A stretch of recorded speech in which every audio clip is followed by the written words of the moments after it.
गुरु प्यारी साध संगत जी, नमस्कार जी। आप सब कैसे हो? आशा करती हूँ बाबा जी के श्री चरणों में अरदास करती हूँ कि मालिक की कृपा से, निरंकार दातार की मेहरबानी से आप सब बहुत खुश होंगे, मौज बहार में होंगे और अवश्य ही भजन सिमरन में होंगे। साध संगत जी, मैं हाजिर हूँ आज आप सभी से एक बहुत ही खूबसूरत साखी साझा करने के लिए। उम्मीद करती हूँ ये साखी आप सभी को बहुत पसंद आएगी।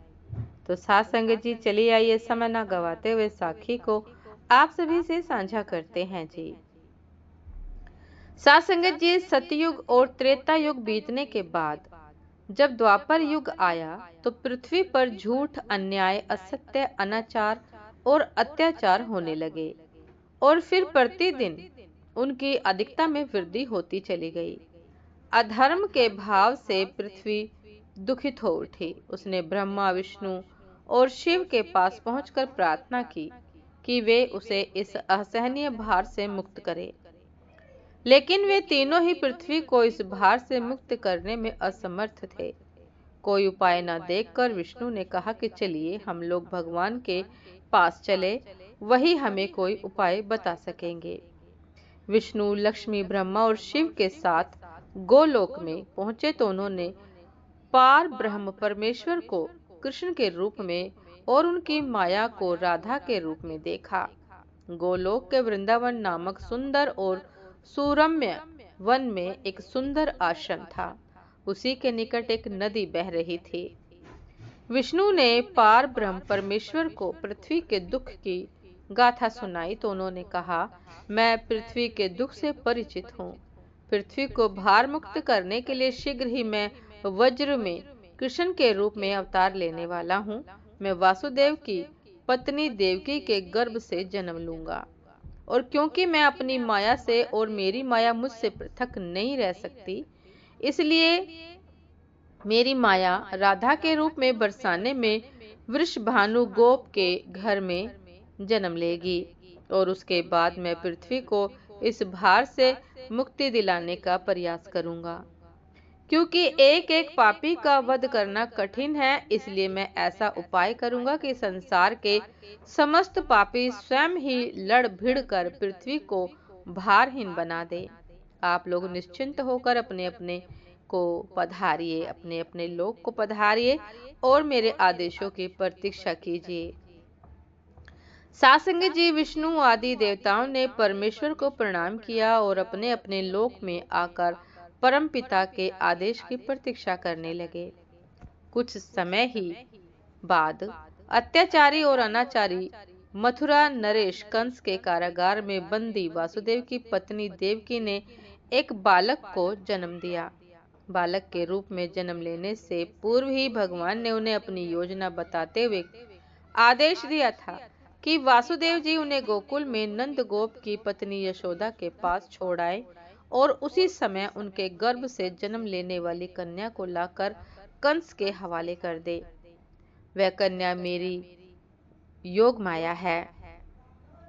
सासंग जी, वासुदेव ने ऐसा ही किया और कृष्ण गोकुल में नंदगोप की पत्नी यशोदा की गोद में पलने लगे। उसी समय उनकी माया ने भी राधा के रूप में बरसाने के वृषभानु गोप की पत्नी के गर्भ से जन्म लिया, जिसका नाम माता पिता ने बड़े चाव से राधा रख दिया। दो अलग अलग गांव में रहते हुए भी राधा और कृष्ण बचपन से ही एक दूसरे को चाहने लगे थे। वन में गायें चराते हुए अक्सर राधा से श्री कृष्ण की भेंट हो जाया करती थी। फिर जब वे दोनों बड़े हो गए तो जब भी रात की बेला में कृष्ण अपनी बांसुरी के स्वरों द्वारा अपनी प्रियतमा राधा को पुकारते, राधा अपनी सहेली गोप बालाओं के साथ कृष्ण के पास पहुंच जाती। राधा और कृष्ण का यह प्रेम दो किशोर लड़के लड़की का प्रेम था, जो थोड़े से दिनों में ही पूरे ब्रज में चर्चित हो गया। नंद बाबा और यशोदा ने चाहा कि कृष्ण का विवाह राधा के साथ कर दिया जाए। उधर बरसाने में वृषभानु और उनकी पत्नी कलावती की भी यही इच्छा थी। सासंग जी, एक शुभ दिन देखकर राधा और कृष्ण की सगाई कर दी गई। पूरा ब्रज प्रदेश आनंद उल्लास भरे उत्सवों से भर गया। आनंद से भर गया। लेकिन उन दोनों का विवाह नहीं हो पाया था कि कंस के आदेश पर अक्रूर कृष्ण को बुलाने के लिए मथुरा से वृंदावन पहुंच गए और अत्याचारी कंस तथा राक्षसी स्वभाव वाले उनके अनुचरों का वध करने के लिए कृष्ण को बलराम के साथ वृंदावन छोड़कर मथुरा जाना पड़ा। और मथुरा में कंस आदि का वध करने के बाद मथुरा राज्य की सुरक्षा के उत्तरदायित्व ने कृष्ण को इतना उलझा दिया कि वह चाहकर भी वृंदावन नहीं जा सके। अपने जमाता कंस के वध का बदला लेने के लिए उनके ससुर जरासंध ने अपनी विशाल सेना के साथ मथुरा को घेर लिया। लेकिन कृष्ण और बलराम ने अपने पराक्रम से जरासंध और उसकी विशाल सेना को पीठ दिखाकर भागने पर विवश कर दिया।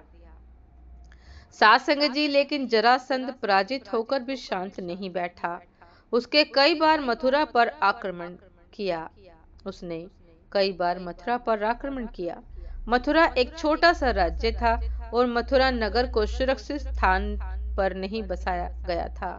अतः कृष्ण ने मथुरा छोड़कर अन्य कहीं जाने का निश्चय कर लिया और जरासंध की विशाल सेना के बीच से मथुरा वासियों को सुरक्षित निकालकर हजारों योजन दूर भारतवर्ष के पश्चिमी सागर तट पर ले गए और द्वारका नगर की स्थापना करके एक शक्तिशाली यादव राज्य स्थापित कर दिया। अक्रूर के साथ मथुरा छोड़कर आने के बाद कृष्ण और राधा का मिलन फिर कभी नहीं हुआ, लेकिन वे आजीवन एक दूसरे को भूल नहीं पाए। वैभव संपन्न द्वारका में अनेक सुंदर पत्नियों का प्यार पाकर भी वे राधा के प्यार को नहीं भूल पाए। सासंग जी, और आज संसार आज भी राधा कृष्ण के प्रेम को एक आदर्श प्रेम के महान तथा अमर प्रतीक के रूप में याद करता है। उनकी मूर्तियां भारत के मंदिरों में ही नहीं बल्कि विदेशों में भी अनेक मंदिरों में प्रतिष्ठित है और लोग बड़े भक्ति भाव से उनकी पूजा आराधना करते हैं। साथ संगत जी, ये थी आज की एक बहुत ही खूबसूरत साखी, एक अद्भुत अतुल्य प्रेम साखी, राधा कृष्ण की साखी के साथ रह नहीं पाए, लेकिन प्रेम निरंतर एक दूसरे के हृदय में रहा, पलता रहा, निरंतर रहा। सासंग जी, उम्मीद करती हूँ ये साखी आप सभी को बहुत पसंद आई होगी। यदि पसंद आई हो सासंग जी तो लाइक कमेंट शेयर करना ना भूलिएगा। चैनल पर जो भी नए हैं कृपा करके सब्सक्राइब कर लीजिएगा ताकि चैनल पर मिलने वाली सभी शब्द साखियों की अपडेट आप सभी को समय पर मिलती रहे। सासंग जी, आप हमें इंस्टाग्राम पर भी फॉलो कर सकते हैं। इंस्टाग्राम का लिंक डिस्क्रिप्शन बॉक्स में दिया गया है। तो साथ संगत जी, दासी को भी आज्ञा दीजिए। आपसे फिर मुलाकात होती है एक नए शब्द साखी के साथ, एक नए खूबसूरत विचार के साथ। तब तक के लिए नमस्कार जी। सदा खुश रहिए, मुस्कुराते रहिए, भजन सिमरन अवश्य करते रहिए। नमस्कार जी।